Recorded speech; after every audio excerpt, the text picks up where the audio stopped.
Hello student, ਸਾਡਾ class 11 the chemical bonding and molecular structure ਜਿਹੜਾ chapter ਚੱਲਦਾ ਪਿਆ ਇਹ, ਔਰ ਇਹਦੇ ਵਿੱਚ ਅਸੀਂ ਅੱਜ ਕਰਾਂਗੇ ਜੀ ਹਾਈਬ੍ਰਿਡਾਈਜੇਸ਼ਨ। ਆਪਾਂ ਪਹਿਲਾਂ ਹਾਈਬ੍ਰਿਡਾਈਜੇਸ਼ਨ ਕਰਨ ਤੋਂ ਪਹਿਲਾਂ ਇੱਕ ਚੀਜ਼ ਸਮਝਣੀ ਆ। ਆਪਾਂ ਇਹਦੇ ਵਾਸਤੇ ਸਮਝਾਂਗੇ ਜੀ ਕੁਆਂਟਮ ਨੰਬਰ। ਮੈਂ ਤੁਹਾਨੂੰ ਸ਼ਾਇਦ ਪਹਿਲਾਂ ਵੀ ਦੱਸੇ ਹੋਣ ਕਿਤੇ, ਜਿਹੜੇ ਕੁਆਂਟਮ ਨੰਬਰ ਹੈ ਜੀ, ਅਗਰ ਸਾਡਾ n = 1 ਆ, ਮੀਨ ਸਾਡਾ ਜਿਹੜਾ ਸ਼ੈੱਲ ਆ ਉਹ 1 ਆ, ਔਰ ਉਹਦੇ ਵਾਸਤੇ ਸਬ ਸ਼ੈੱਲ ਕਿਹੜਾ ਹੋਊਗਾ ਜੀ, ਸਿਰਫ s ਹੋਊਗਾ। ਅਗਰ ਸਾਡਾ ਸ਼ੈੱਲ ਹੈਗਾ ਵਾ 2, ਮੀਨ n = 2, ਕਹਿ ਸਕਦੇ ਸਾਡਾ ਜਿਹੜਾ ਸ਼ੈੱਲ ਆ 2 ਆ, ਉਹਦੇ ਵਾਸਤੇ ਜਿਹੜੇ ਸਾਡੇ ਸਬ ਸ਼ੈੱਲ ਯੂਜ਼ ਹੋਣਗੇ ਉਹ ਹੋਣਗੇ ਜੀ s and p। ਉਸ ਤੋਂ ਬਾਅਦ ਅਗਰ ਸਾਡਾ n 3 ਆ, ਮੀਨ ਸਾਡਾ ਸ਼ੈੱਲ ਜਿਹੜਾ 3 ਆ, ਉਹਦੇ ਵਾਸਤੇ ਸਾਡੇ ਸਬ ਸ਼ੈੱਲ ਯੂਜ਼ ਹੋਣਗੇ s p d। ਅਗਰ ਸਾਡਾ ਕੁਆਂਟਮ ਨੰਬਰ ਜਾਂ ਕਹਿ ਸਕਦੇ ਸਾਡਾ ਜਿਹੜਾ ਸ਼ੈੱਲ 4 ਆ, ਜਾਂ ਅਸੀਂ ਕਹਿ ਸਕਦੇ ਹਾਂ n ਸਾਡਾ 4 ਆ, ਉਹਦੇ ਵਾਸਤੇ ਜਿਹੜੇ ਸਾਡੇ ਸਬ ਸ਼ੈੱਲ ਯੂਜ਼ ਹੋਣਗੇ ਉਹ ਹੋਣਗੇ ਜੀ s p d f। ਠੀਕ ਹੈ ਜੀ। ਔਰ ਉਸ ਤੋਂ ਬਾਅਦ ਵੇਖੋ ਜੀ, ਜਿੰਨੇ ਵੀ ਸਾਡੇ ਸਬ ਸ਼ੈੱਲ ਆ ਉਹਦੇ ਵਿੱਚ ਅੱਗੇ ਕੀ ਹੁੰਦੇ ਆ ਜੀ, ਆਰਬਿਟਲਸ ਹੁੰਦੇ ਆ। ਆਰਬਿਟਲ ਆਪਾਂ ਕਿੱਦਾਂ ਲਿਖ ਸਕਦੇ ਆ? ਆਰਬਿਟਲ ਵਾਸਤੇ ਤੁਸੀਂ ਨੋਟ ਕਰ ਸਕਦੇ ਜੀ, s ਦਾ s ਹੀ ਆ ਜਾਊਗਾ ਜੀ। ਪਰ ਜਿਵੇਂ p ਆ, p ਵਾਸਤੇ ਕੀ ਆ ਜਾਊਗਾ ਜੀ, ਇਹ ਆ ਜਾਊਗਾ ਤੁਹਾਡਾ, ਜੇ ਇਹਦੀ ਗੱਲ ਕਰੀਏ ਆ ਜਾਊਗਾ 2pz। ਇਹਦੇ ਵਾਸਤੇ ਗੱਲ ਕਰ ਲਓ ਆ ਜਾਊਗਾ 2px। ਅਗਰ ਇਹਦੇ ਵਾਸਤੇ ਗੱਲ ਕਰ ਲਓ ਆ ਜਾਊਗਾ 2py। ਠੀਕ ਹੈ ਜੀ, ਕਿਉਂਕਿ ਇਹਦੇ ਵਿੱਚ ਅਸੀਂ 2 ਦੀ ਗੱਲ ਕੀਤੀ ਹੈ ਨਾ, ਨਾਲ 2 ਲੱਗੀ ਜਾਊਗਾ। ਇਹ ਤੁਹਾਡਾ ਜੇ ਇਹਦੀ ਗੱਲ ਕਰੀਏ 2s ਹੋ ਜਾਊਗਾ। ਠੀਕ ਹੈ ਜੀ। ਇਹਦਾ ਇਹ 3 ਆ, 3s, 3pz, 3px, 3py, ਇਦਾਂ ਕਰਕੇ ਫਿਰ ਅੱਗੇ ਤੁਹਾਡਾ ਜਿਵੇਂ 3dx ਆ ਗਿਆ, y ਆ ਗਿਆ, ਜਿਹੜੀ ਇੱਕ ਦੋ ਹੋਰ ਕੰਡੀਸ਼ਨ ਹੁੰਦੀਆਂ ਵਾ। ਇਹਦਾ 4 ਦੀ ਗੱਲ ਕਰੀਏ 4s, 4pz, 4px, 4py, ਇਦਾਂ ਫਿਰ d ਦੇ ਵਿੱਚ ਅੱਗੇ ਸੋਨ ਚੱਲਦਾ ਜਾਊਗਾ। ਠੀਕ ਹੈ ਜੀ। ਉਸ ਤੋਂ ਬਾਅਦ ਦੇਖੋ ਜੀ, ਇਹਦੇ ਵਿੱਚ ਇੱਕ ਚੀਜ਼ ਲਿਖੀ ਹੈ, ਜਿੰਨੇ ਵੀ ਇਹਦੇ ਵਿੱਚ ਆਰਬਿਟਲਸ ਹੁੰਦੇ ਆ, ਆਰਬਿਟਲ ਦੀ ਇੱਕ ਪ੍ਰੋਪਰਟੀ ਹੈ ਜੀ, ਜਿੰਨੇ ਵੀ ਆਰਬਿਟਲ ਹੁੰਦੇ ਆ they have different energies and different shape and size. ਜਿੰਨੇ ਵੀ ਆਰਬਿਟਲ ਆ ਉਹਨਾਂ ਦੀ ਡਿਫਰੈਂਟ એનર્ਜੀ ਹੁੰਦੀ ਆ ਔਰ ਡਿਫਰੈਂਟ ਸ਼ੇਪ ਐਂਡ ਸਾਈਜ਼ ਹੁੰਦਾ ਵਾ। ਉਸ ਤੋਂ ਬਾਅਦ ਆਪਾਂ ਇਹਦੇ ਵਾਸਤੇ ਇੱਕ ਹੋਰ ਚੀਜ਼ ਕਹਿੰਦੇ ਆ, ਤੁਹਾਨੂੰ ਵੀ ਇੱਕ ਚੀਜ਼ ਦੱਸੀ ਇਹਦੇ ਵਿੱਚ ਕਿ n ਸਾਡਾ ਕੀ ਹੁੰਦਾ ਜੀ, n ਹੁੰਦਾ ਵਾ ਸ਼ੈੱਲ। ਸ਼ੈੱਲ ਕਿਹੜਾ ਹੋ ਸਕਦਾ ਵਾ, k l m n। ਔਰ ਉਸ ਤੋਂ ਬਾਅਦ ਸ਼ੈੱਲ ਦੇ ਵਿੱਚ ਅੱਗੇ ਕੀ ਹੁੰਦਾ ਜੀ, ਸ਼ੈੱਲ ਦੇ ਵਿੱਚ ਅੱਗੇ ਸਬ ਸ਼ੈੱਲ ਹੁੰਦੇ ਆ। ਸਬ ਸ਼ੈੱਲ ਕਿਹੜੇ ਹੁੰਦੇ ਆ ਜੀ, s p d f। ਜਿਵੇਂ s ਦੇ ਵਿੱਚ 1 ਰੂਮ ਆ, p ਦੇ ਵਿੱਚ 3 ਰੂਮ ਆ, ਉਸ ਤੋਂ ਬਾਅਦ d ਦੇ ਵਿੱਚ 5 ਰੂਮ ਆ, f ਦੇ ਵਿੱਚ 7 ਰੂਮ ਆ। ਔਰ ਸਬ ਸ਼ੈੱਲ ਦੇ ਅੱਗੇ ਕੀ ਹੁੰਦੇ ਆ ਜੀ, ਉਸ ਤੋਂ ਅੱਗੇ ਹੁੰਦੇ ਜੀ ਆਰਬਿਟਲ। ਆਰਬਿਟਲ ਕਿਹੜੇ ਹੋ ਸਕਦੇ ਆ, s ਹੋ ਸਕਦਾ ਵਾ, p ਦੀ ਗੱਲ ਕਰੀਏ px, py, pz, ਔਰ ਇਦਾਂ ਕਰਕੇ d, ਫਿਰ f, ਅੱਗੋਂ ਤੱਕ ਫਿਰ ਸੋਨ ਚੱਲਦਾ ਜਾਊਗਾ। ਇਹ ਵਾਲੀ ਚੀਜ਼ ਤੁਹਾਨੂੰ ਮੈਂ ਤਾਂ ਕਰਵਾਈ ਆ ਕਿ ਇਹਦੀ ਸਾਨੂੰ ਜ਼ਰੂਰਤ ਪੈਣੀ ਆ ਇਹਦੇ ਵਿੱਚ, ਇਸ ਤੋਂ ਬਿਨਾਂ ਨਹੀਂ ਸਮਝ ਆ ਸਕਦੀ ਤੁਹਾਨੂੰ। ਇਸ ਕਰਕੇ ਇਹ ਚੀਜ਼ ਮੈਂ ਤੁਹਾਨੂੰ ਤਾਂ ਦੱਸੀ ਆ ਕਿ ਤੁਸੀਂ ਆਪਦੀ ਕਾਪੀ ਤੇ ਵੀ ਨੋਟ ਕਰ ਲੈਣੀ ਆ, ਕਿਉਂਕਿ ਸਾਡੇ ਅੱਗੇ ਜਿੰਨੇ ਵੀ ਚੈਪਟਰ ਹੋਣਗੇ ਨਾ ਇਹਦੇ ਹਾਈਬ੍ਰਿਡਾਈਜੇਸ਼ਨ ਵਾਲੇ, ਉਹਦੇ ਵਿੱਚ ਇਹ ਤੁਹਾਨੂੰ ਬਾਰ-ਬਾਰ ਯੂਜ਼ ਹੋਣੀ ਆ। ਕੋਈ ਹਾਈਬ੍ਰਿਡਾਈਜੇਸ਼ਨ ਤੁਹਾਡੇ ਨਾਲ ਚੱਲਣੀ ਹੈ। ਇਸ ਕਰਕੇ ਇਹ ਵਾਲੀਆਂ ਚੀਜ਼ਾਂ ਧਿਆਨ ਨਾਲ ਸਮਝ ਲਓ, ਇਹ ਵਾਲਾ ਟ੍ਰਿਕ ਧਿਆਨ ਨਾਲ ਸਮਝ ਲਓ। ਠੀਕ ਹੈ ਜੀ। ਉਸ ਤੋਂ ਬਾਅਦ ਅਸੀਂ ਜਾਂਦੇ ਹਾਂ ਜੀ ਆਪਦੇ ਮੇਨ ਟੌਪਿਕ ਤੇ। ਸਾਡਾ ਮੇਨ ਟੌਪਿਕ ਕੀ ਹੈਗਾ ਜੀ, ਮੇਨ ਟੌਪਿਕ ਹੈਗਾ ਸਾਡਾ ਹਾਈਬ੍ਰਿਡਾਈਜੇਸ਼ਨ। ਵੇਖੋ ਜੀ, ਹਾਈਬ੍ਰਿਡਾਈਜੇਸ਼ਨ ਦਾ ਮੀਨ ਕੀ ਹੁੰਦਾ ਵਾ, ਇਹਦਾ ਮੀਨਿੰਗ ਕੀ ਹੁੰਦਾ ਵਾ। ਹਾਈਬ੍ਰਿਡਾਈਜੇਸ਼ਨ ਮੀਨਿੰਗ ਹੁੰਦਾ ਜੀ ਮਿਕਸਿੰਗ। ਅਸੀਂ ਕਿਸੇ ਚੀਜ਼ ਨੂੰ ਮਿਕਸ ਕਰ ਦਿੰਦੇ ਹਾਂ, ਮਿਲਾ ਦਿੰਦੇ ਹਾਂ। ਔਰ ਵੇਖੋ ਜੀ, ਇਹਦੀ ਡਿਸਕਵਰੀ ਕਿਹਨੇ ਕੀਤੀ, ਇਹਨੂੰ ਡਿਸਕਵਰ ਕਿਹਨੇ ਕੀਤਾ, ਇਹਨੂੰ ਬਣਾਇਆ ਕਿਹਨੇ ਸੀ। It is discovered by chemist Linus Pauling in 1931। ਕੋਈ ਕੈਮਿਸਟ ਹੋਇਆ ਜੀ ਲਾਈਨਸ ਪੌਲਿੰਗ, ਜਿਹਨੇ ਇਹਨੂੰ 1931 ਦੇ ਵਿੱਚ ਬਣਾਇਆ ਸੀ। ਔਰ ਵੇਖੋ ਜੀ, ਅਸੀਂ ਹਾਈਬ੍ਰਿਡਾਈਜੇਸ਼ਨ ਅੱਗੇ ਵੀ ਪੜ੍ਹੀ ਆ, ਪਰ ਅਸੀਂ ਬਹੁਤ ਲੋ ਲੈਵਲ ਦੀ ਪੜ੍ਹੀ ਆ, ਪਰ ਹੁਣ ਅਸੀਂ ਡਿਟੇਲ ਨਾਲ ਕਰਾਂਗੇ ਇਹਨੂੰ। ਵੇਖੋ ਜੀ, ਹਾਈਬ੍ਰਿਡਾਈਜੇਸ਼ਨ ਕਰਨ ਵਾਸਤੇ ਕੀ ਆ, ਤੁਸੀਂ ਜਿਹੜੇ ਪਿੰਡਾਂ ਦੇ ਵਿੱਚ ਬੱਚੇ ਰਹਿੰਦੇ ਆ, ਪਿੰਡਾਂ ਦੇ ਵਿੱਚ ਕੀ ਹੁੰਦਾ ਜੀ, ਅਸੀਂ ਦੇਸੀ ਬੀਜ ਪਹਿਲਾਂ ਯੂਜ਼ ਕਰਦੇ ਹਾਂ। ਅਸੀਂ ਮਤਲਬ ਕਿ ਐਗਰੀਕਲਚਰ ਦੀ ਗੱਲ ਕਰ ਲੈਂਦੇ ਹਾਂ, ਦੇਸੀ ਬੀਜ ਯੂਜ਼ ਕਰਦੇ ਹਾਂ। ਔਰ ਜਿਹੜੇ ਦੇਸੀ ਬੀਜ ਆ ਉਹਨਾਂ ਦਾ ਇੰਨਾ ਝਾੜ ਨਹੀਂ ਨਿਕਲਦਾ। ਜਿਹੜੇ ਬਲਕਿ ਅਸੀਂ ਕਹਿ ਸਕਦੇ ਹਾਂ ਜਿਹੜੇ ਉਹ ਸੀਡਸ ਹੁੰਦੇ ਸੀ, ਉਹਨਾਂ ਦੀ ਪ੍ਰੋਡਕਸ਼ਨ ਰੇਟ ਹੁੰਦਾ ਘੱਟ ਹੁੰਦਾ ਸੀ। ਬਟ ਅੱਜ ਕੱਲ੍ਹ ਕੀ ਆ, ਤੁਸੀਂ ਕਿਤੇ ਪਿੰਡਾਂ 'ਚ ਚੈੱਕ ਕਰੋ, ਆਪਾਂ ਘਰੇ ਜਿਹੜੀਆਂ ਅੱਜ ਕੱਲ੍ਹ ਗਰਮੀ ਵਾਲੀਆਂ ਸਬਜ਼ੀਆਂ ਚੱਲਦੀਆਂ ਵਾ, ਜਿਵੇਂ ਆਪਾਂ ਭਿੰਡੀ ਦੀ ਗੱਲ ਕਰ ਲਈਏ, ਆਪਾਂ ਕੱਦੂ ਵਗੈਰਾ ਦੀ ਗੱਲ ਕਰ ਲਈਏ, ਹਾਈਬ੍ਰਿਡ ਉਹਦੇ ਬੀਜ ਆਉਂਦੇ ਆ। ਉਹ ਜਿਹੜੇ ਹਾਈਬ੍ਰਿਡ ਸੀਡਸ ਹੁੰਦੇ ਆ ਉਹ ਕਿੱਦਾਂ ਬਣਦੇ ਆ, ਉਹਦੇ ਵਾਸਤੇ ਆਪਾਂ ਵਰਡ ਆਪਾਂ ਪਹਿਲਾਂ ਸੁਣਿਆ ਵਾ ਹਾਈਬ੍ਰਿਡਾਈਜੇਸ਼ਨ, ਲੇਕਿਨ ਆਪਾਂ ਨੂੰ ਪਤਾ ਨਹੀਂਗਾ ਹੁੰਦਾ ਕੀ ਇਹਦੇ ਵਿੱਚ। ਵੇਖੋ ਜੀ, ਹਾਈਬ੍ਰਿਡਾਈਜੇਸ਼ਨ ਹੁੰਦੀ ਕਿਵੇਂ ਆ। ਮੈਂ ਇੱਕ ਐਗਜ਼ਾਮਪਲ ਲਈ ਇਹਦੇ ਵਾਸਤੇ, ਮੈਂ ਇਹਦੇ ਵਾਸਤੇ 2 ਮੈਂਗੋ ਲਏ ਆ। ਇੱਕ ਮੈਂ ਮੈਂਗੋ A ਲਿਆ ਵਾ, ਇੱਕ ਮੈਂ ਮੈਂਗੋ B ਲਿਆ ਵਾ। ਵੇਖੋ ਜੀ, ਜਿਹੜਾ ਮੈਂਗੋ A ਆ ਉਹਦਾ ਜਿਹੜਾ ਸਾਈਜ਼ ਆ ਉਹ ਛੋਟਾ ਵਾ, ਸਮਾਲ ਸਾਈਜ਼ ਆ, ਲੇਕਿਨ ਉਹਦਾ ਟੇਸਟ ਜਿਹੜਾ ਵਾ ਬਹੁਤ, ਕਹਿ ਸਕਦੇ ਟੇਸਟ ਵੀ ਬਹੁਤ ਜ਼ਿਆਦਾ ਸਵੀਟਸ ਆ, ਕਹਿ ਸਕਦੇ ਮੋਰ ਸਵੀਟਸ ਆ। ਉਹਦੀ ਮਤਲਬ ਜਿਹੜੀ ਉਹਦੀ ਮਿਠਾਸ ਆ ਬਹੁਤ ਜ਼ਿਆਦਾ ਵਾ। ਉਹਦੇ ਨਾਲ ਹੀ ਮੈਂ ਇੱਕ ਮੈਂਗੋ B ਲਿਆ ਵਾ। ਜਿਹੜਾ ਮੈਂਗੋ B ਆ ਉਹਦਾ ਸਾਈਜ਼ ਜਿਹੜਾ ਵਾ ਬਿਗ ਆ, ਮੀਨ ਸਾਈਜ਼ ਵੱਡਾ ਵਾ, ਬਟ ਟੇਸਟ ਕੀ ਹੈ ਜੀ, ਲੈਸ ਸਵੀਟ ਹੈ, ਮਿੱਠਾ ਘੱਟ ਆ। ਉਸ ਤੋਂ ਬਾਅਦ ਕੀ ਕੀਤਾ ਜੀ, ਜਿਹੜਾ ਕੋਈ ਸਾਇੰਟਿਸਟ ਹੋਇਆ ਉਹਨੇ ਕੀਤਾ ਮੈਂਗੋ A ਔਰ ਮੈਂਗੋ B ਨੂੰ ਆਪਸ ਦੇ ਵਿੱਚ ਮਿਕਸ ਕਰਤਾ, ਉਹਨਾਂ ਦੀ ਹਾਈਬ੍ਰਿਡਾਈਜੇਸ਼ਨ ਕਰਤੀ। ਜਦੋਂ ਉਹਨਾਂ ਦੀ ਹਾਈਬ੍ਰਿਡਾਈਜੇਸ਼ਨ ਕੀਤੀ ਸਾਡੇ ਕੋਲ ਕੀ ਆ ਗਿਆ ਜੀ, ਇਹਨਾਂ ਦੋਨਾਂ ਨੂੰ ਮਿਕਸ ਕਰਕੇ ਹਾਈਬ੍ਰਿਡਾਈਜ਼ਡ ਮੈਂਗੋ ਆ ਗਿਆ। ਹੁਣ ਵੇਖੋ ਜਿਹੜਾ ਹਾਈਬ੍ਰਿਡਾਈਜ਼ਡ ਮੈਂਗੋ ਆ ਉਹਦਾ ਸਾਈਜ਼ ਵੀ ਬਿਗ ਆ, ਉਹਦਾ ਟੇਸਟ ਵੀ ਮੋਰ ਸਵੀਟ ਹੈ।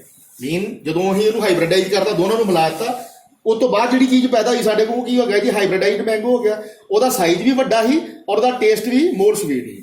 ਠੀਕ ਹੈ ਜੀ, ਇਸ ਚੀਜ਼ ਨੂੰ ਬੋਲ ਦਿੰਦੇ ਆ ਹਾਈਬ੍ਰਿਡਾਈਜੇਸ਼ਨ।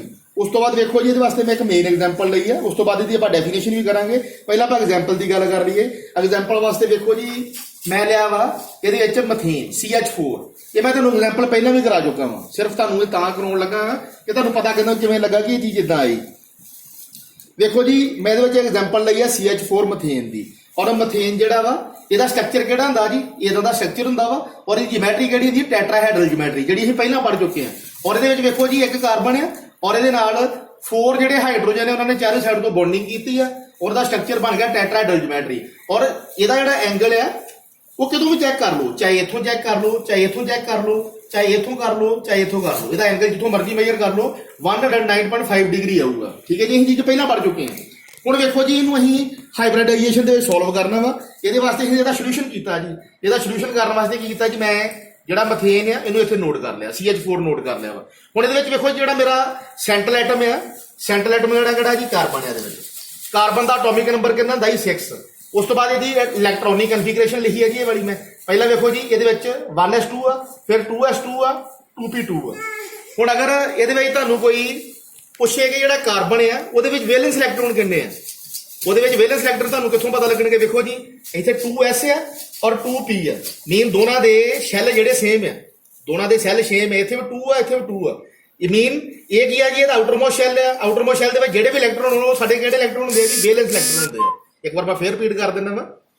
ਸਾਡਾ ਮੈਂ CH4 ਲਿਆ, ਇਹਦੇ ਵਿੱਚ ਮੇਰਾ ਸੈਂਟਰਲ ਐਟਮ ਕਿਹੜਾ ਜੀ, ਕਾਰਬਨ ਆ। ਇੱਥੇ ਪਤਾ ਵੀ ਲੱਗਦਾ ਪਿਆ ਕਾਰਬਨ ਸਾਡਾ ਸੈਂਟਰਲ ਐਟਮ ਹੈ ਔਰ ਹਾਈਡਰੋਜਨ ਜਿਹੜਾ ਸਾਡਾ ਆਊਟਰ ਐਟਮ ਹੈ। ਜਿਹੜਾ ਕਾਰਬਨ ਹੈ, ਕਾਰਬਨ ਦਾ ਐਟੋਮਿਕ ਨੰਬਰ ਕਿੰਨਾ ਜੀ 6 ਔਰ ਇਹਦੀ ਇਲੈਕਟ੍ਰੋਨਿਕ ਕਨਫੀਗਰੇਸ਼ਨ ਕੀ ਹੈ ਜੀ 1s2 2s2 2p2। ਔਰ ਵੇਖੋ ਜੀ ਇਹਦੇ ਵਿੱਚ ਅਗਰ ਗੱਲ ਕਰੀਏ ਕਿ ਜਿਹੜਾ ਕਾਰਬਨ ਆ ਉਹਦੇ ਆਊਟਰਮੋਸਟ ਸ਼ੈਲ ਦੇ ਵਿੱਚ ਕਿੰਨੇ ਇਲੈਕਟ੍ਰੋਨ ਆ, ਮੀਨਸ ਉਹਦੇ ਕੋਲ ਵੈਲੈਂਸ ਇਲੈਕਟ੍ਰੋਨ ਕਿੰਨੇ ਆ। ਵੇਖੋ ਜੀ ਜਿਹੜਾ ਫਸਟ ਵਾਲਾ ਸ਼ੈਲ ਤੇ ਪੂਰਾ ਫੇਲ ਆ, ਜਿਹੜਾ ਸੈਕੰਡ ਵਾਲਾ ਸ਼ੈਲ ਹੈ ਉਹਦੇ ਵਿੱਚ ਕੀ 2s2 ਆ ਗਿਆ, 2p2 ਆ ਗਿਆ। ਇਹਦੇ ਵਿੱਚ 2s2 ਆ ਗਿਆ, 2p2 ਆ ਗਿਆ। ਹੁਣ ਵੇਖੋ ਜੀ ਜਿਹੜਾ ਕਾਰਬਨ ਦਾ ਆਊਟਰਮੋਸਟ ਸ਼ੈਲ ਆ ਉਹਦੇ ਵਿੱਚ 4 ਇਲੈਕਟ੍ਰੋਨ ਆ, ਜਿਹਨੂੰ ਅਸੀਂ ਬੋਲਾਂਗੇ ਵੈਲੈਂਸ ਇਲੈਕਟ੍ਰੋਨ। ਜੇ ਅਗਰ ਤੁਹਾਨੂੰ ਪੁੱਛ ਲੈ ਕਿੰਨੇ ਆ ਵੈਲੈਂਸ ਇਲੈਕਟ੍ਰੋਨ ਕਿੰਨੇ ਆ ਜੀ 4 ਆ। ਠੀਕ ਹੈ ਜੀ, ਉਸ ਤੋਂ ਬਾਅਦ ਵੇਖੋ ਜੀ ਜਿਹੜੇ 4 ਇਲੈਕਟ੍ਰੋਨ ਆ ਇਹ ਪੂਰੇ ਸਟੇਬਲ ਨਹੀਂ ਹੈਗੇ, ਮੀਨ ਇਹਦੇ ਵਿੱਚ ਜਗ੍ਹਾ ਖਾਲੀ ਆ, ਰੂਮ ਫ੍ਰੀ ਆ। ਅਗਰ ਜਿਹੜਾ ਕਾਰਬਨ ਆ ਉਹਨੇ ਬਿਲਕੁਲ ਸਟੇਬਲ ਹੋਣਾ, ਬਿਲਕੁਲ ਸਟੇਬਲ ਹੋਣ ਵਾਸਤੇ ਉਹਨੂੰ ਕਰਨਾ ਪੈਣਾ ਜੀ ਆਪਦਾ ਆਕਟੇਟ ਕੰਪਲੀਟ ਕਰਨਾ ਪੈਣਾ ਵਾ। ਮੀਨ ਆਕਟੇਟ ਕੰਪਲੀਟ ਕਰਨ ਵਾਸਤੇ ਕੀ ਹੋਊਗਾ ਜੀ, ਆਕਟਾ ਮੀਨ 8।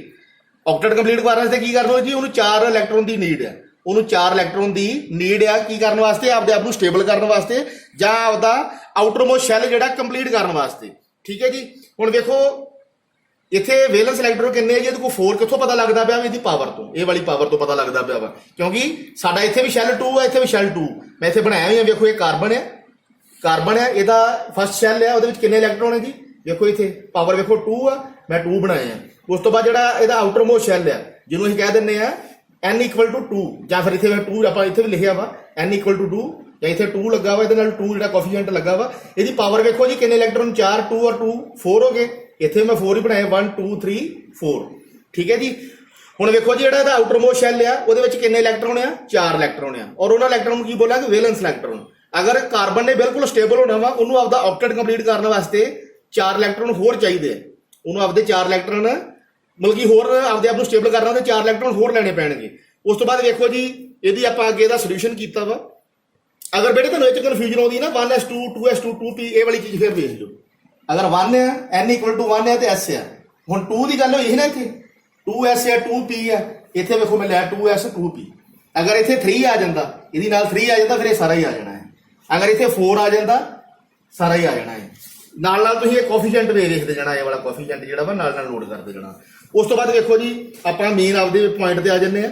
ਵੇਖੋ ਜੀ ਜਿਹੜਾ ਕਾਰਬਨ ਹੈ ਉਹਦੇ ਕੋਲ ਵੈਲੈਂਸ ਇਲੈਕਟ੍ਰੋਨ ਆ ਗਏ 4। ਇਹਦੇ ਵਿੱਚ ਸਾਡਾ ਗਰਾਊਂਡ ਸਟੇਟ ਜਿਹੜਾ ਵਾ, ਗਰਾਊਂਡ ਸਟੇਟ ਦੇ ਵਿੱਚ ਕੀ ਹੈ ਜੀ, ਅਸੀਂ ਲੈਦੇ ਕਰਕੇ ਜਿਹੜੇ ਇਹਦੇ ਜਿਹੜੇ ਸਬ ਸ਼ੈਲ ਹੈ ਉਹਨਾਂ ਨੂੰ ਨੋਟ ਕਰ ਲਿਆ। ਪਹਿਲਾਂ ਅਸੀਂ S ਸਬ ਸ਼ੈਲ ਬਣਾ ਲਿਆ, ਫਿਰ ਅਸੀਂ P ਸਬ ਸ਼ੈਲ ਬਣਾ ਲਿਆ। ਉਸ ਤੋਂ ਬਾਅਦ ਵੇਖੋ ਜੀ ਜਿਹੜਾ 2s ਆ 2s ਦੇ ਵਿੱਚ ਕੀ ਹੈ ਜੀ ਪਾਵਰ ਵੇਖੋ ਇਹਦੇ ਕਿੰਨੇ ਇਲੈਕਟ੍ਰੋਨ 2 ਇਲੈਕਟ੍ਰੋਨ ਹੈ ਇੱਥੇ ਮੈਂ 2 ਇਲੈਕਟ੍ਰੋਨ ਬਣਾਤੇ ਉਸ ਤੋਂ ਬਾਅਦ ਜਿਹੜਾ ਮੇਰਾ 2p ਸਬ ਸ਼ੈਲ ਆ ਉਹਦੇ ਵਿੱਚ ਵੇਖੋ 3 ਰੂਮ ਹੈ ਔਰ ਇਲੈਕਟ੍ਰੋਨ ਕਹਿੰਦੇ ਆ 2 ਇੱਕ ਇਲੈਕਟ੍ਰੋਨ ਇੱਥੇ ਆ ਗਿਆ ਇੱਕ ਇਲੈਕਟ੍ਰੋਨ ਇੱਥੇ ਆ ਗਿਆ ਮੀਨ ਦੋਨੋਂ ਹੀ ਹਾਫ ਫਿਲਡ ਆ ਦੋਨੋਂ ਹੀ ਕੀ ਆ ਜੀ ਹਾਫ ਫਿਲਡ ਆ ਜਦੋਂ ਅਸੀਂ ਗਰਾਊਂਡ ਸਟੇਟ ਤੇ ਬੈਠੇ ਆ ਬਟ ਜਦੋਂ ਅਸੀਂ ਥੋੜੀ ਜਿਹੀ ਉਹਨੂੰ એનર્ਜੀ ਦਿੱਤੀ ਅਸੀਂ ਇਹ ਵਾਲੇ ਇਲੈਕਟ੍ਰੋਨ ਨੂੰ એનર્ਜੀ ਦਿੱਤੀ ਇੱਥੋਂ ਇਹ ਵਾਲੇ ਇਲੈਕਟ੍ਰੋਨ ਨੂੰ એનર્ਜੀ ਦਿੱਤੀ ਕੀ ਹੋਊਗਾ ਜੀ ਇਹਦੇ ਵਿੱਚ એનર્ਜੀ ਆ ਜਾਊਗੀ ਕਹਿ ਸਕਦੇ ਐਕਸਾਈਟਡ ਹੋ ਜਾਊਗਾ ਇਹਦੇ ਵਿੱਚ ਹੋਰ ਐਕਸਟਰਾ ਪਾਵਰ ਆ ਜਾਊਗੀ ਜਾਂ ਐਕਸਟਰਾ એનર્ਜੀ ਆ ਜਾਊਗੀ ਜਿਹੜਾ ਇਹ ਇਲੈਕਟ੍ਰੋਨ ਹੈ ਜੀ ਇਹ ਜੰਪ ਕਰਕੇ ਇਸ ਜਗ੍ਹਾ ਤੇ ਚੱਲ ਜਾਊਗਾ ਫਿਰ ਵੇਖੋ ਥੱਲੇ ਮੈਂ ਐਕਸਾਈਟਡ ਸਟੇਟ ਬਣਾਈ ਹੈ ਉਹਦੇ ਵਿੱਚ 2s ਦੇ ਵਿੱਚ ਵੀ ਇੱਕ ਇਲੈਕਟ੍ਰੋਨ ਉਡੇਗਾ ਇੱਕ ਜਿਹੜਾ ਇਲੈਕਟ੍ਰੋਨ ਉਹ ਜੰਪ ਕਰਕੇ ਇੱਥੇ ਚਲ ਗਿਆ ਉਸ ਤੋਂ ਬਾਅਦ ਇੱਥੇ 2s 'ਚ ਵੀ ਇੱਕ ਇਲੈਕਟ੍ਰੋਨ ਆ ਗਿਆ ਇੱਥੇ ਪਹਿਲਾਂ ਹੀ ਆਲਰੇਡੀ ਇੱਕ ਹੈਗਾ ਵਾ ਔਰ ਜਿਹੜਾ ਇਹ ਇਲੈਕਟ੍ਰੋਨ ਜੰਪ ਕਰਕੇ ਇੱਥੇ ਪਲੇਸ ਹੋ ਗਿਆ ਠੀਕ ਹੈ ਜੀ ਕੀ ਕਹਿ ਸਕਦੇ ਹੋ 2py ਜਿਹੜਾ 2py ਆਰਬਿਟਲ ਆ ਉਹਨੂੰ ਅਕਵਾਇਰ ਕਰ ਲਿਆ ਉਹਦੇ ਵਿੱਚ ਜਾ ਕੇ ਉਹ ਬੈਠ ਗਿਆ ਉਸ ਤੋਂ ਬਾਅਦ ਵੇਖੋ ਜੀ ਅੱਗੇ ਕੀ ਹੋਇਆ ਆਪਾਂ ਇੱਧਰ ਆ ਜੰਨੇ ਆ ਵੇਖੋ ਜੀ ਇਹਦੇ ਵਿੱਚ ਅਗਰ ਸਬ ਸ਼ੈਲ ਦੀ ਗੱਲ ਕਰੀਏ ਸਬ ਸ਼ੈਲ ਸਾਡਾ ਕਿਹੜਾ ਜੀ n = 2 ਇਸ ਕਰਕੇ ਮੈਂ ਸੌਰੀ ਜਿਹੜਾ ਸ਼ੈਲ ਆ ਸ਼ੈਲ ਕਿਹੜਾ n = ਸ਼ੈਲ ਕਿਹੜਾ ਜੀ n = 2 ਮੈਂ ਇਹਨੂੰ ਕੀ ਲਿਖਿਆ ਜੀ ਜਿਹੜਾ ਸਾਡਾ ਸ਼ੈਲ ਆ 2 ਆ ਔਰ ਜਿਹੜਾ ਸਬ ਸ਼ੈਲ ਕਿਹੜੇ ਆ ਵੇਖੋ ਇਹਦੇ ਵਿੱਚ ਬਣਾਏ ਆਪਾਂ ਆਊਟਰ ਮੋਸਟ ਦੀ ਗੱਲ ਕਰ ਲਈਏ 2s 2p ਸਬ ਸ਼ੈਲ ਕਿਹੜੇ ਨੋਟ ਕੀਤੇ ਆ s ਔਰ p ਉਸ ਤੋਂ ਬਾਅਦ ਵੇਖੋ ਜੀ ਆਰਬਿਟਲ ਕਿਹੜੇ ਹੋਣਗੇ ਵੇਖ ਲਓ ਚੈੱਕ ਕਰੋ ਇਹਦੇ ਵਿੱਚ ਆਰਬਿਟਲ ਕਿਹੜੇ ਆ ਪਹਿਲਾਂ 2s ਆ ਨੋਟ ਕੀਤਾ ਵਾ 2px ਵੀ ਹੈਗਾ ਵਾ ਔਰ 2py ਵੀ ਹੈਗਾ ਵਾ ਔਰ 2pz ਵੀ ਹੈਗਾ ਵਾ ਠੀਕ ਹੈ ਜੀ ਤਿੰਨੇ ਚੀਜ਼ਾਂ ਦੇ ਵਿੱਚ ਹੈਗੀਆਂ ਵਾ ਉਸ ਤੋਂ ਬਾਅਦ ਗੱਲ ਕਰੀਏ ਸ਼ੇਪ ਦੀ ਜਿਹੜਾ ਸਾਡਾ ਇਸ ਤੋਂ ਅਸੀਂ ਜਿਹੜਾ ਪਹਿਲਾ ਲੈਕਚਰ ਕੀਤਾ ਜਿਹਦੇ ਵਿੱਚ ਅਸੀਂ ਓਵਰਲੈਪਿੰਗ ਦੀ ਗੱਲ ਕੀਤੀ ਸੀ ਉਹਦੇ ਵਿੱਚ ਅਸੀਂ ਸ਼ੇਪ ਦੀ ਗੱਲ ਕੀਤੀ ਸੀ ਜਿਹੜਾ ਸਾਡਾ s ਸਬ ਸ਼ੈਲ ਹੈ ਉਹਦੀ ਸ਼ੇਪ ਕਿੱਦਾਂ ਦੀ ਹੁੰਦੀ ਹੈ ਜੀ s ਆਰਬਿਟਲ ਦੀ ਸ਼ੇਪ ਕਿੱਦਾਂ ਦੀ ਹੁੰਦੀ ਹੈ ਜੀ ਸਫੈਰੀਕਲ ਸ਼ੇਪ ਹੁੰਦੀ ਹੈ ਬਟ ਜਿਹੜਾ p ਆਰਬਿਟਲ ਆ p ਆਰਬਿਟਲ ਦੀ ਸ਼ੇਪ ਕਿਹੜੀ ਹੁੰਦੀ ਹੈ ਡੰਬਲ ਸ਼ੇਪ ਹੁੰਦੀ ਹੈ ਤੁਹਾਨੂੰ ਉਧਰੋਂ ਵੀ ਦੱਸਿਆ ਇਦਾਂ ਦੀ ਸ਼ੇਪ ਹੁੰਦੀ ਹੈ ਡੰਬਲ ਸ਼ੇਪ ਹੁੰਦੀ ਹੈ ਬਟ ਜਿਹੜਾ s ਆਰਬਿਟਲ ਆ ਉਹਦੀ ਸਫੈਰੀਕਲ ਸ਼ੇਪ ਹੁੰਦੀ ਹੈ ਹੁਣ ਵੇਖੋ ਜੀ ਇਹਦੇ ਐਂਗਲ ਦਾ ਤਾਂ ਸਾਨੂੰ ਪਤਾ ਹੀ ਨਹੀਂ ਹੈ ਕਿਉਂਕਿ ਰਾਉਂਡ ਆ ਹੁਣ ਅਸੀਂ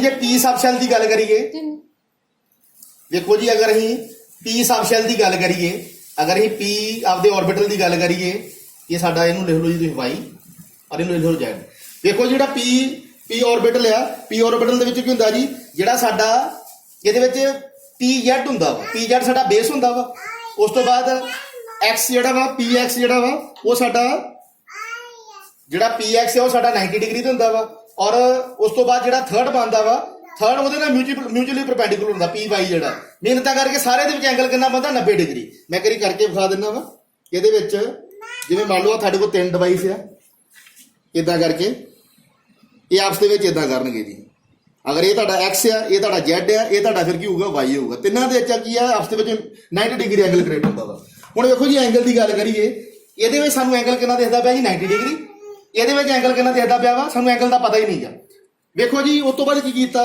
ਅਸੀਂ s ਔਰ p ਦੋਨਾਂ ਨੂੰ ਕੀ ਕੀਤਾ ਐਡ ਕਰਤਾ ਅਸੀਂ s ਔਰ p ਨੂੰ ਐਡ ਕਰਤਾ ਮੀਨ ਕਹਿ ਸਕਦੇ ਹੋ ਜੀ ਹਾਈਬ੍ਰਿਡਾਈਜੇਸ਼ਨ ਕਰਤੀ ਕਰ ਦਿੰਦੇ ਆਪਾਂ ਹਾਈਬ੍ਰਿਡਾਈਜੇਸ਼ਨ ਦੇਖੋ ਜੀ 2s ਇੱਥੇ ਲਿਖ ਲਿਆ ਮੈਂ ਇਹ ਮੇਰਾ 2s ਆ ਗਿਆ ਉਸ ਤੋਂ ਬਾਅਦ ਇਹ ਮੇਰਾ 2px ਆ ਗਿਆ 2py ਆ ਗਿਆ 2pz ਆ ਗਿਆ ਤਿੰਨਾਂ ਨੂੰ ਮੈਂ ਐਡ ਕਰਤਾ ਤਿੰਨਾਂ ਦੀ ਮੈਂ ਹਾਈਬ੍ਰਿਡਾਈਜੇਸ਼ਨ ਕਰਤੀ ਜਦੋਂ ਮੈਂ ਇਹਨਾਂ ਦੀ ਹਾਈਬ੍ਰਿਡਾਈਜੇਸ਼ਨ ਕੀਤੀ ਮੇਰੇ ਤੋਂ ਕਿਹੜੀ ਜਿਓਮੈਟਰੀ ਹੈਗੀ ਜੀ ਟੈਟਰਾਹੈਡਰਲ ਜਿਓਮੈਟਰੀ ਹੈਗੀ ਜਿਹੜੀ ਇੱਥੇ ਮੈਂ ਬਣਾਈ ਨਹੀਂ ਆ ਵੇਖੋ ਜਿਹੜੀ ਇਹ ਟੈਟਰਾਹੈਡਰਲ ਜਿਓਮੈਟਰੀ ਹੈ ਉਹ ਕਿਹੜੀ ਆ ਹਾਈਬ੍ਰਿਡਲ ਜਿਓਮੈਟਰੀ ਹੈ ਵੇਖੋ ਜੀ ਤੁਸੀਂ ਇੱਕ ਥੋੜਾ ਦਿਮਾਗ ਨਾਲ ਸੋਚੋ ਇੱਥੇ ਇਹਦੇ ਐਂਗਲ ਦਾ ਮੈਨੂੰ ਪਤਾ ਨਹੀਂ ਗਾ ਇੱਥੇ ਇਹਦਾ ਐਂਗਲ 90 ਡਿਗਰੀ ਹੈ ਬਟ ਜਦੋਂ ਇਹਦਾ ਰਿਜ਼ਲਟ ਆਉਂਦਾ ਪਿਆ ਵਾ ਇੱਥੇ ਜਿਹੜਾ ਐਂਗਲ ਆ ਉਹ ਸਾਨੂੰ ਕਿੰਨਾ ਮਿਲਦਾ ਪਿਆ ਵਾ 109.5 ਡਿਗਰੀ ਚਾਹੇ ਇੱਥੋਂ ਮੇਜਰ ਕਰ ਲਓ ਚਾਹੇ ਇੱਥੋਂ ਮੇਜਰ ਕਰ ਲਓ ਚਾਹੇ ਇੱਥੋਂ ਕਰ ਲਓ ਚਾਹੇ ਇੱਥੋਂ ਕਰ ਲਓ ਹੁਣ ਦੱਸੋ ਜੀ ਮੈਨੂੰ ਇਹ ਐਂਗਲ ਚੇਂਜ ਕਿਵੇਂ ਹੋ ਗਿਆ ਤੁਸੀਂ ਆਪਾਂ ਨੂੰ ਤੇ ਐਂਗਲ ਇੰਨਾ ਆਉਣਾ ਹੀ ਨਹੀਂ ਚਾਹੀਦਾ ਕਿਉਂਕਿ ਇੱਥੇ ਤੇ ਸਾਰੇ ਦੇ ਵਿੱਚ 90 ਡਿਗਰੀ ਐਂਗਲ ਬਣਦਾ ਪਿਆ ਵਾ ਇਹਦੇ ਐਂਗਲ ਦਾ ਸਾਨੂੰ ਵੈਸੇ ਹੀ ਨਹੀਂ ਪਤਾ ਔਰ ਇੱਥੇ ਜਿਹੜਾ ਓਵਰਆਲ ਐਂਗਲ ਆਉਂਦਾ ਪਿਆ ਵਾ ਕਹਿ ਸਕਦੇ ਆ ਭਾਵੇਂ ਇਹਦੀ ਇੱਥੋਂ ਮੇਜਰ ਕਰ ਲਓ ਭਾਵੇਂ ਇੱਥੋਂ ਕਰ ਲਓ ਭਾਵੇਂ ਇੱਥੋਂ ਕਰ ਲਓ ਭਾਵੇਂ ਇੱਥੋਂ ਕਰ ਲਓ ਸਾਰਿਆਂ ਦੇ ਵਿੱਚ ਐਂਗਲ ਕਿੰਨਾ ਆਉਂਦਾ ਪਿਆ ਜੀ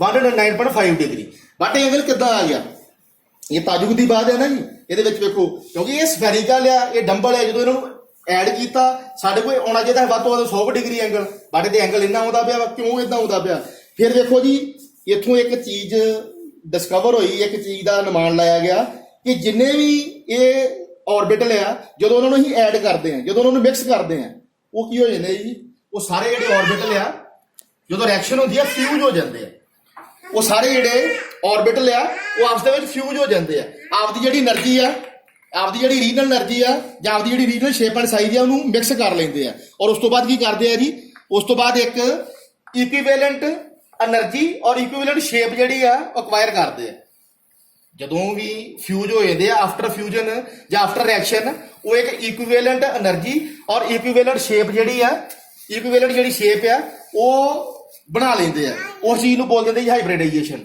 ਹੁਣ ਵੇਖੋ ਜੀ, ਇੱਥੇ ਸਾਡੇ ਕੋਲ ਕਾਰਬਨ ਹੈ, ਉੱਥੇ ਕੀ ਸਾਡੇ ਕੋਲ ਕਾਰਬਨ ਹੈ।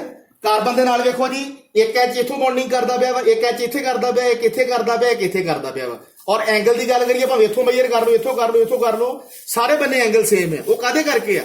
ਹਾਈਬ੍ਰਿਡਾਈਜੇਸ਼ਨ ਕਰਕੇ। ਔਰ ਉਹ ਕੀ ਹੋਇਆ ਜੀ, ਜਿੰਨੇ ਵੀ ਆਪਾਂ ਸ਼ੈੱਲ ਪੜੇ ਆ ਜਾਂ ਜਿੰਨੇ ਵੀ ਆਪਾਂ ਆਰਬਿਟਲ ਦੀ ਗੱਲ ਕਰੀਏ, ਮੈਂ ਤੁਹਾਨੂੰ ਦੱਸਿਆ ਹੈ ਨਾ, ਜਿਹੜੇ ਆਰਬਿਟਲ ਆ ਉਹਦੀ ਡਿਫਰੈਂਟ એનર્ਜੀ ਹੁੰਦੀ ਆ ਔਰ ਡਿਫਰੈਂਟ ਸ਼ੇਪ ਹੁੰਦੀ ਆ। ਪਰ ਜਦੋਂ ਅਸੀਂ ਉਹਦੀ ਹਾਈਬ੍ਰਿਡਾਈਜੇਸ਼ਨ ਕੀਤੀ, ਇਹ ਜਿੰਨੇ ਵੀ ਆਰਬਿਟਲ ਹੀ ਸਾਰੇ ਫਿਊਜ਼ ਹੋ ਗਏ। ਫਿਊਜ਼ ਮੀਨ ਇੱਕ ਦੂਜੇ ਨਾਲ ਮਿਕਸ ਹੋ ਗਏ, ਡੈਡ ਹੋ ਗਏ, ਔਰ ਉਹਨਾਂ ਨੇ ਸਾਰੇ ਨੇ ਮਿਲ ਕੇ ਇੱਕ ਕਹਿ ਸਕਦੇ ਆ ਵੱਖਰਾ, ਇੱਕ ਆਪਦੀ ਇਕੁਈਵੈਲੈਂਟ ਜਾਂ ਇੱਕ ਬਰਾਬਰ એનર્ਜੀ ਔਰ ਇੱਕ ਬਰਾਬਰ ਸ਼ੇਪ, ਜਾਂ ਕਹਿ ਸਕਦੇ ਇਕੁਈਵੈਲੈਂਟ એનર્ਜੀ ਔਰ ਇਕੁਈਵੈਲੈਂਟ ਸ਼ੇਪ ਜਿਹੜੀ ਆ ਤਿਆਰ ਕਰ ਲਈ, ਜਿਹਨੂੰ ਬੋਲਦੇ ਆ ਹਾਈਬ੍ਰਿਡਾਈਜੇਸ਼ਨ। ਹੁਣ ਵੇਖੋ ਜੀ, ਇੱਥੇ ਜਿਹੜਾ ਕਾਰਬਨ ਆ ਉਹਦੇ ਚਾਰੋਂ ਸਾਈਡ ਉਹਦੇ ਕੀ ਕਰਦੇ ਪਏ, ਚਾਰੋਂ ਸਾਈਡਾਂ ਦੇ ਉੱਤੇ ਹਾਈਡਰੋਜਨ ਬੌਂਡਿੰਗ ਕਰਦੇ ਪਏ। ਐਂਗਲ ਮੇਜਰ ਕਰ ਲਓ, ਭਾਵੇਂ ਇੱਥੋਂ ਮੇਜਰ ਕਰ ਲਓ, ਭਾਵੇਂ ਇੱਥੋਂ ਕਰ ਲਓ, ਭਾਵੇਂ ਇੱਥੋਂ ਕਰ ਲਓ, ਇੱਥੋਂ ਕਰ ਲਓ, ਸਾਰੇ ਹਾਈਡਰੋਜਨ ਦੇ ਵਿੱਚ ਕੀ ਹੈ ਜੀ, ਐਂਗਲ 1.9.5 ਡਿਗਰੀ ਆ। ਔਰ ਇਹ ਕਾਹਦੇ ਕਰਕੇ ਆ ਜੀ? ਹਾਈਬ੍ਰਿਡਾਈਜੇਸ਼ਨ ਕਰਕੇ। ਔਰ ਜਦੋਂ ਪੌਲਿੰਗ ਨੇ ਹਾਈਬ੍ਰਿਡਾਈਜੇਸ਼ਨ ਕੀਤੀ ਸੀ, ਉਹਨੇ ਇਹ ਚੀਜ਼ ਇੱਥੇ ਡਿਸਕਵਰ ਕੀਤੀ, ਉਹਨੂੰ ਇਹ ਚੀਜ਼ ਇੱਥੇ ਪਤਾ ਲੱਗ ਗਈ ਕਿ ਵਾਕਿਆ ਇਦਾਂ ਹੁੰਦਾ ਵਾ ਕਿ ਇਹ ਜਿਹੜੇ ਜਿੰਨੇ ਵੀ ਸਬ ਸ਼ੈੱਲ ਆ, ਜਦੋਂ ਬਿਫੋਰ ਰਿਐਕਸ਼ਨ ਇਹਨਾਂ ਦੀ એનર્ਜੀ ਵੀ ਡਿਫਰੈਂਟ ਹੁੰਦੀ ਹੈ, ਇਹਨਾਂ ਦਾ ਸ਼ੇਪ ਐਂਡ ਸਾਈਜ਼ ਵੀ ਡਿਫਰੈਂਟ ਹੁੰਦਾ ਵਾ। ਪਰ ਜਦੋਂ ਇਹਨਾਂ ਨੂੰ ਮਿਕਸ ਕਰ ਦਿੰਦੇ ਆ, ਇਹਨਾਂ ਦੀ ਹਾਈਬ੍ਰਿਡਾਈਜੇਸ਼ਨ ਕਰ ਦਿੰਦੇ ਆ, ਇਹ ਆਪਦੀ એનર્ਜੀ ਔਰ ਆਪਦਾ ਸ਼ੇਪ ਐਂਡ ਸਾਈਜ਼ ਫਿਊਜ਼ ਕਰ ਦਿੰਦੇ ਆ, ਔਰ ਨਵਾਂ ਸ਼ੇਪ ਐਂਡ ਸਾਈਜ਼ ਲੈ ਲੈਂਦੇ ਆ, ਨਵੀਂ એનર્ਜੀ ਕ੍ਰੀਏਟ ਕਰ ਲੈਂਦੇ, ਨਵਾਂ ਐਂਗਲ ਕ੍ਰੀਏਟ ਕਰ ਲੈਂਦੇ ਆ। ਠੀਕ ਹੈ ਜੀ। ਉਸ ਤੋਂ ਬਾਅਦ ਇਹਦੀ ਡੈਫੀਨੇਸ਼ਨ ਦੀ ਗੱਲ ਕਰ ਲਓ। ਡੈਫੀਨੇਸ਼ਨ ਦੇ ਵਿੱਚ ਵੇਖੋ ਜੀ ਕੀ ਲਿਖਿਆ ਵਾ ਨੇ, ਤੁਹਾਡੀ ਬੁੱਕ 'ਚ ਵੀ ਮਿਲ ਜੂਗੀ। ਹਾਈਬ੍ਰਿਡਾਈਜੇਸ਼ਨ ਦੀ ਡੈਫੀਨੇਸ਼ਨ ਆ, ਦਾ process of intermixing of orbitals of slightly different energy so as to redistribute, ਜਾਂ ਰੀਚੇਂਜ ਵੀ ਕਹਿ ਸਕਦੇ, ਰੀਮਿਕਸ ਵੀ ਕਹਿ ਸਕਦੇ ਆ, redistribute their energy and results in the formation of new one ਜਾਂ new set of orbitals of equivalent energy and shape and size is known as hybridization। ਵੇਖੋ ਜੀ, ਜਦੋਂ ਹਾਈਬ੍ਰਿਡਾਈਜੇਸ਼ਨ ਹੁੰਦੀ ਆ, ਨੰਬਰ ਆਫ ਆਰਬਿਟਲ ਦੀ ਇੰਟਰਮਿਕਸਿੰਗ ਹੁੰਦੀ ਆ, ਮਲਾਈ ਦਾ ਵਾ, ਔਰ ਉਹਨਾਂ ਦੀ ਡਿਫਰੈਂਟ એનર્ਜੀ ਹੁੰਦੀ ਆ। ਜਦੋਂ ਉਹ ਡਿਫਰੈਂਟ એનર્ਜੀ ਆਪਸ ਦੇ ਵਿੱਚ ਬਿਫੋਰ ਐਕਸ਼ਨ ਹੁੰਦੀ ਆ, ਉਹ ਕੀ ਹੋ ਜਾਂਦੇ ਜੀ, ਸਾਰੇ ਜਾਣੇ ਫਿਊਜ਼ ਕਰ ਜਾਂਦੇ ਆ, ਫਿਊਜ਼ ਹੋ ਜਾਂਦੇ, ਜਿੰਨੇ ਵੀ ਡਿਫਰੈਂਟ એનર્ਜੀ ਦੇ ਆਰਬਿਟਲ ਆਪਸ ਦੇ ਵਿੱਚ ਮਿਲ ਕੇ ਫਿਊਜ਼ ਹੋ ਜਾਂਦੇ ਆ। ਔਰ ਜਦੋਂ ਰਿਐਕਸ਼ਨ ਹੋ ਜਾਂਦੀ ਆ, ਆਫਟਰ ਐਕਸ਼ਨ ਕੀ ਕਰਦੇ ਆ ਜੀ, ਉਹ ਇੱਕ ਇਕੁਈਵੈਲੈਂਟ એનર્ਜੀ ਜਿਹੜੀ ਕ੍ਰੀਏਟ ਕਰਦੇ ਆ। ਜਿਹੜੀ ਉਹ ਇਕੁਈਵੈਲੈਂਟ એનર્ਜੀ ਕੀ ਆ ਜੀ, ਕਹਿ ਸਕਦੇ ਆ ਬਰਾਬਰ એનર્ਜੀ ਹੁੰਦੀ ਆ, ਉਹਦੇ ਵਿੱਚ ਬਰਾਬਰ ਸ਼ੇਪ ਹੁੰਦੀ ਆ ਔਰ ਇਕੁਅਲ ਐਂਗਲ ਹੁੰਦਾ ਵਾ। ਔਰ ਉਹ ਜਿਹੜੀ ਇਕੁਈਵੈਲੈਂਟ એનર્ਜੀ ਆ ਜਾਂ ਇਕੁਈਵੈਲੈਂਟ ਸ਼ੇਪ ਐਂਡ ਸਾਈਜ਼ ਆ, ਉਹਨੂੰ ਕੀ ਬੋਲਦੇ ਨੇ ਅਸੀਂ? ਹਾਈਬ੍ਰਿਡਾਈਜੇਸ਼ਨ ਬੋਲਦੇ ਨੇ। ਇੱਕ ਵਾਰ ਮੈਂ ਫੇਰ ਰਿਪੀਟ ਕਰ ਦਿੰਦਾ, ਹਾਈਬ੍ਰਿਡਾਈਜੇਸ਼ਨ ਦੇ ਵਿੱਚ ਕੀ ਹੈ ਜੀ, ਜਦੋਂ ਬਿਫੋਰ ਰਿਐਕਸ਼ਨ ਸਾਡੇ ਕੋਲ ਡਿਫਰੈਂਟ ਆਰਬਿਟਲ ਹੁੰਦੇ ਆ, SPDF, ਸਾਰਿਆਂ ਦੀ ਡਿਫਰੈਂਟ એનર્ਜੀ ਹੁੰਦੀ ਆ, ਡਿਫਰੈਂਟ ਸ਼ੇਪ ਐਂਡ ਸਾਈਜ਼ ਹੁੰਦਾ, ਡਿਫਰੈਂਟ ਐਂਗਲ ਹੁੰਦੇ ਆ। ਪਰ ਜਦੋਂ ਉਹਨੂੰ ਅਸੀਂ ਮਿਕਸ ਕਰ ਦਿੰਦੇ ਆ, ਜਦੋਂ ਉਹਨਾਂ ਦੀ ਰਿਐਕਸ਼ਨ ਕਰ ਦਿੰਦੇ ਆ, ਰਿਐਕਸ਼ਨ ਤੋਂ ਬਾਅਦ ਕੀ ਹੁੰਦਾ ਜੀ, ਉਹ ਫਿਊਜ਼ ਹੋ ਜਾਂਦੇ ਆ ਔਰ ਆਪਦਾ ਰੀਜਨਲ ਸ਼ੇਪ ਐਂਡ ਸਾਈਜ਼ ਜਾਂ ਰੀਜਨਲ એનર્ਜੀ ਜਿਹੜੀ ਆ ਉਹਨੂੰ ਫਿਊਜ਼ ਕਰ ਦਿੰਦੇ ਆ, ਔਰ new energy, new shape and size, new angle ਜਿਹੜਾ ਉਹ ਕ੍ਰੀਏਟ ਕਰ ਲੈਂਦੇ ਆ। ਇਸੇ ਕਰਕੇ ਜਿਹੜਾ ਇਹ 109.5 ਡਿਗਰੀ ਐਂਗਲ ਹੈ ਉਹ ਕ੍ਰੀਏਟ ਹੋ ਗਿਆ, ਕਿਉਂਕਿ ਰੀਜਨਲ ਦੇ ਵਿੱਚ ਇਹਦਾ ਐਂਗਲ ਕੀ ਸੀ, ਇਹਦਾ ਐਂਗਲ ਸਾਨੂੰ ਪਤਾ ਨਹੀਂ, ਪਹਿਲੇ ਜ਼ੀਰੋ ਕਿੰਨਾ ਵਾ, ਇਹਦਾ ਐਂਗਲ ਸਾਨੂੰ ਪਤਾ ਹੈ ਕਿ 90 ਡਿਗਰੀ ਹੈ। ਬਟ ਜਦੋਂ ਹਾਈਬ੍ਰਿਡਾਈਜੇਸ਼ਨ ਸਟਰਕਚਰ ਬਣਿਆ, ਇਹ ਕਿੰਨਾ ਆ ਗਿਆ ਜੀ, 1.9.5 ਡਿਗਰੀ। ਠੀਕ ਹੈ ਜੀ। ਔਰ ਇਹਦੇ ਨਾਲ ਹੀ ਤੁਹਾਡਾ ਇਹ ਵਾਲਾ ਜਿਹੜਾ ਲੈਕਚਰ ਖਤਮ ਹੋ ਗਿਆ। Thank you.